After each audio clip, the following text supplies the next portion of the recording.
Buongiorno e benvenuti all'appuntamento mensile del video di italiano di Com. Siamo arrivati a gennaio e quindi Happy New Year! Ovvero in italiano buon anno! Bene, infatti in questo mese parleremo proprio del Capodanno, ovvero di come festeggiano gli italiani questo nuovo anno. Mentre per quanto riguarda il topico culturale parleremo del cibo preferito degli italiani. Per sapere continuate a guardare. Bene, ora parliamo del Capodanno. Sì, perché gli italiani proprio il giorno prima che finisca il nuovo anno, quindi il giorno che finisce il nuovo anno e poco prima che inizi quello nuovo, quindi poco prima che scocchi la mezzanotte, gli italiani escono in piazza per divertirsi e festeggiare insieme, quindi si aprono bottiglie di spumante, si sta tutti insieme, si fa festa e si augura a tutte le persone che si incontrino un inizio di buon anno. Quindi se vi dovesse capitare di essere in Italia proprio per l'inizio del Capodanno, provate a uscire in piazza e vi divertirete.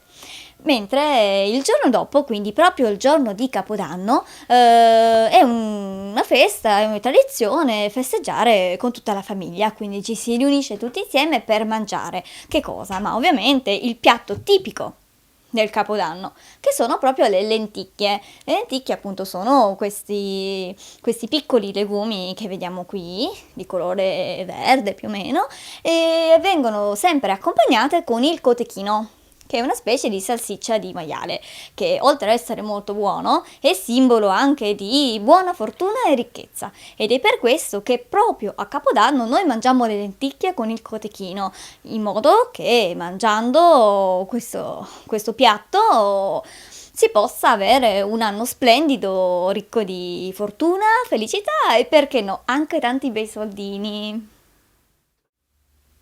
Bene. E ora andiamo a parlare del cibo preferito degli italiani.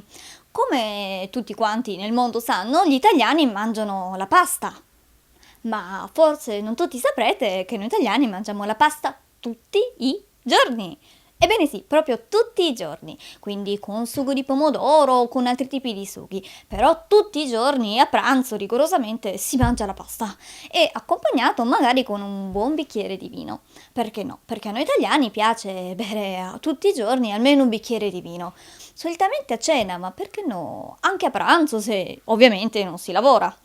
E invece per quanto riguarda altre bevande preferite dagli italiani c'è sicuramente il cappuccino e l'espresso.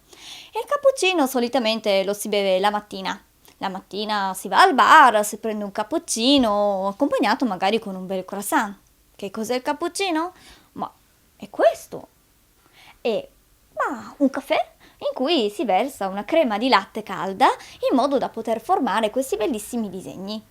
E oltre ad essere molto bello è sicuramente molto buono, quindi provatelo senz'altro.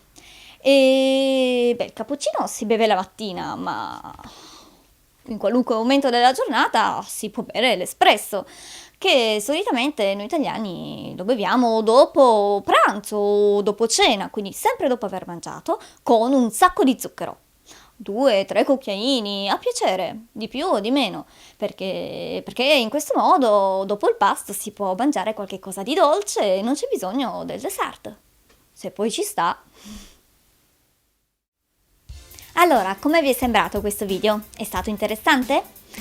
Allora, siamo già arrivati a gennaio, quindi siccome si apre con un nuovo anno bisogna essere pieni di energie e quindi voi che studiate l'italiano dovete ovviamente continuare a studiare perché così potete parlare tantissimo, ma perché non provate anche a mangiare qualche piatto italiano come ad esempio la pasta e godervi un buon bicchiere di vino e provate anche il cappuccino e l'espresso. Studiare l'italiano va bene, ma perché non provare a entrare proprio nella cultura italiana? Bene, io vi saluto e noi ci vediamo il prossimo mese. Ciao ciao!